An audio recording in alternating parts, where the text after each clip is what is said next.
Assalamualaikum warahmatullahi wabarakatuh. Innal hamdalillah nahmaduhu wa nasta'inuhu wa nastaghfiruh wa na'udzu billahi min shururi anfusina wa min sayyiati a'malina. Man yahdihillahu fala mudilla lahu wa man yudlilhu fala hadiya lahu. Asyhadu an la ilaha illallah wahdahu la syarika lahu wa asyhadu anna Muhammadan 'abduhu wa rasuluhu wa la nabiyya wa la rasula ba'da. Allahumma salli wa sallim ala nabiyyina Muhammadin wa ala alihi wa ashabihi rasulillah ajma'in. Rabbi israh li sadri wa yassir li amri wahlul 'uqdatam min lisani yafqahu qawli, amma ba'd. Ikhwani fillah rahimakumullah, bersyukur kita kepada Allah Subhanahu wa taala karena pada hari ini kita masih dipertemukan oleh Allah Subhanahu wa taala di dalam bedah buletin dakwah kafah edisi nomor tahun 157 tanggal 4 September 2020 dengan judul Haramnya Melecehkan Ajaran Islam.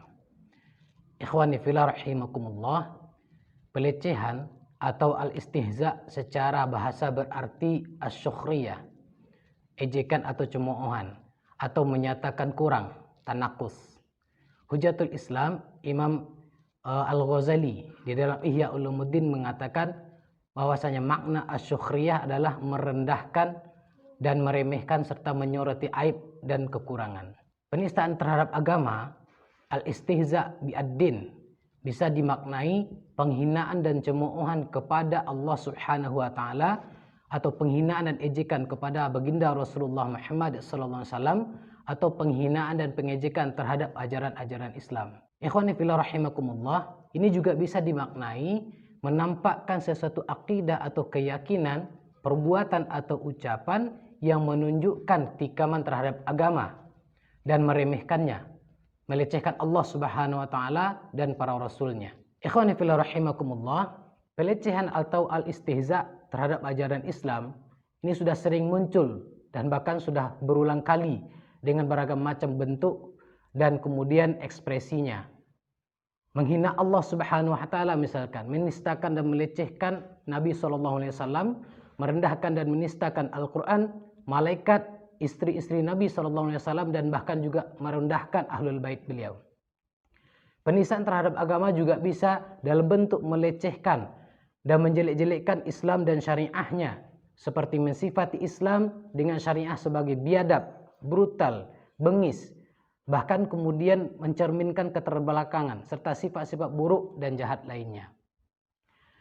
Kemudian bentuk penghinaan ini juga bisa dalam bentuk melecehkan atau mengolok-olok sebagian hukum atau syariah Islam, seperti mengolok-olok jilbab, kerudung, kemudian mengolok-olok kewajiban menutup aurat, kemudian melecehkan azan, bahkan kemudian menghina hukum potong tangan dianggap sesuatu yang biadab.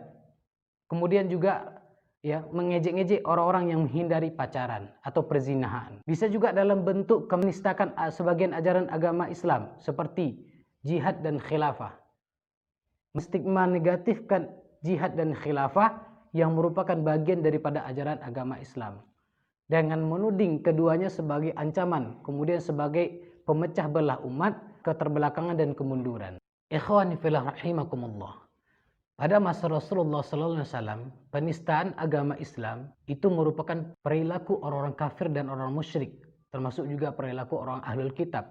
Mereka melakukan penistaan kepada Allah Subhanahu wa taala, mereka melakukan penistaan kepada Rasulullah SAW, mereka melakukan penistaan kepada ajaran agama Islam, bahkan kemudian mereka melakukan penistaan kepada sahabat Rasulullah SAW. Dan ini mereka lakukan adalah merupakan bagian daripada uslub mereka untuk menghadang dakwah, menghalangi manusia agar memalingkan mereka daripada jalan Allah Subhanahu wa taala, daripada dakwah Islam yang dibawa oleh Rasulullah dan para sahabat. Ikhwani fillah rahimakumullah, penistaan agama Islam itu juga merupakan perilaku orang-orang munafik. Mereka menistakan ayat-ayat Allah, menistakan perintah salat, menjelekkan infak, mencemooh jihad, mencaci para sahabat dan lainnya. Penistaan terhadap Islam itu tidak lain merupakan cerminan daripada kekufuran dan kemunafikan yang ada di dalam diri mereka. Pelakunya adalah orang-orang kafir dan orang-orang munafik. Ikhwani fillah rahimakumullah, Semua bentuk penistaan terhadap Islam jelas merupakan perbuatan dosa besar. Jika pelakunya muslim, maka hal itu bisa mengeluarkan dirinya daripada keislamannya dan menyebabkan dia menjadi kafir dan murtad. Terutama jika disertai dengan i'tiqad, dengan keyakinan. Adapun jika tidak disertai dengan i'tiqad, maka kemudian dia dikategorikan sebagai orang yang fasik dan melakukan perbuatan dosa besar. Sebagaimana firman Allah Subhanahu wa taala di dalam Quran surah At-Taubah ayat 12. A'udzubillahi minasyaitonirrajim wa innakathu aymanahum min ba'di ahdihim wa ta'anu fi dinikum faqatilu a'immatal kufr innahum la aymana lahum la'allahum yantahun. Mereka merusak sumpah atau janjinya sesudah mereka berjanji. Mereka pun mencerca agamamu. Karena itu perangilah para pemimpin orang kafir itu, karena sesungguhnya mereka adalah orang-orang yang tidak dapat dipegang janjinya, agar supaya mereka berhenti. Quran surah At-Taubah ayat 12. Ikhwani fillah rahimakumullah, Syekh Abdullah bin Husain bin Tahir Al-Ba'lawi Al-Hadrami Asy-Syafi'i menyatakan di dalam kitabnya Sulamut Taufik, setiap muslim wajib menjaga dan melindungi keislamannya dari apa saja yang merusak, membatalkan dan kemudian memutuskannya, yaitu riddah wal iyadz billah. Beliau lalu menyatakan, riddah itu ada 3 bagian. Yang pertama i'tiqad, yang kedua perbuatan, kemudian yang ketiga adalah ucapan. Setiap bagian memiliki banyak cabang. Di antara macam riddah yang pertama adalah i'tiqad, yakni meragukan Allah, meragukan Rasulnya, meragukan malaikatnya, meragukan kitab-kitab yang telah diturunkan oleh Allah Subhanahu wa taala, meragukan ajaran-ajarannya, meragukan syariatnya, kemudian meyakini hilangnya salah satu sifat yang dimiliki oleh Allah Subhanahu wa taala yang sudah sesuai dengan ijma', yakni al-ilmu. Kemudian menisbatkan segala sesuatu yang tidak pantas dinisbatkan kepada Allah Subhanahu wa taala seperti al-jism. Kemudian mereka menghalalkan apa yang telah diharamkan Allah Subhanahu wa taala seperti membunuh, berzina. Kemudian juga mereka mengharamkan apa yang telah dihalalkan oleh Allah Subhanahu wa taala seperti jual beli, menikah. Kemudian mereka juga menafikan kewajiban-kewajiban yang telah diamanahkan oleh Allah Subhanahu wa taala. Ini semua adalah merupakan perbuatan-perbuatan termasuk dari nawaqid al-iman, pembatal daripada keimanan. Ikhwani fillah rahimakumullah, menurut Imam An-Nawawi Al-Bantani di dalam Mirqat Su'ud At-Tasdiq fi Syarah Sulamut Taufik, beliau juga menjelaskan tentang riddah atau murtad. Itu merupakan bentuk kekufuran yang paling tercela. Ikhwani fillah rahimakumullah, penistaan agama Islam tentu tidak selayaknya terjadi dari seorang muslim.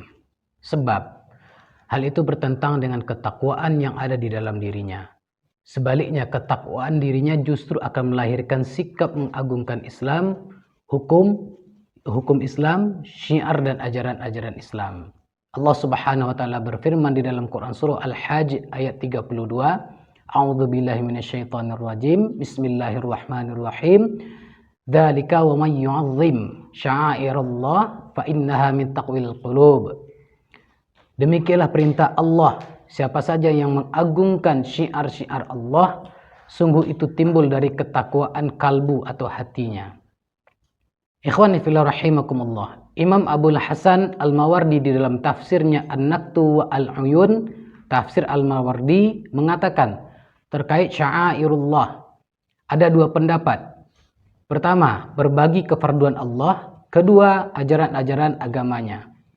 Imam An-Nawawi Al-Bantani di dalam kitabnya Syarah Sulamut Taufik menjelaskan ayat tersebut bahwa di antara sifat terpuji yang melekat pada orang yang bertakwa adalah mengagungkan syiar-syiar Allah, yakni syiar-syiar agamanya. Imam Abu Mansur Al-Maturidi di dalam tafsirnya Ta'wilah Ahli Sunnah menjelaskan ayat di atas.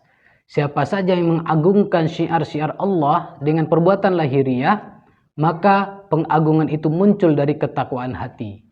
Begitulah perkara yang tampak pada manusia. Jika di dalam hatinya ada sesuatu dari ketakwaan atau kebaikan, maka yang demikian itu tampak dalam perilaku lahiriahnya.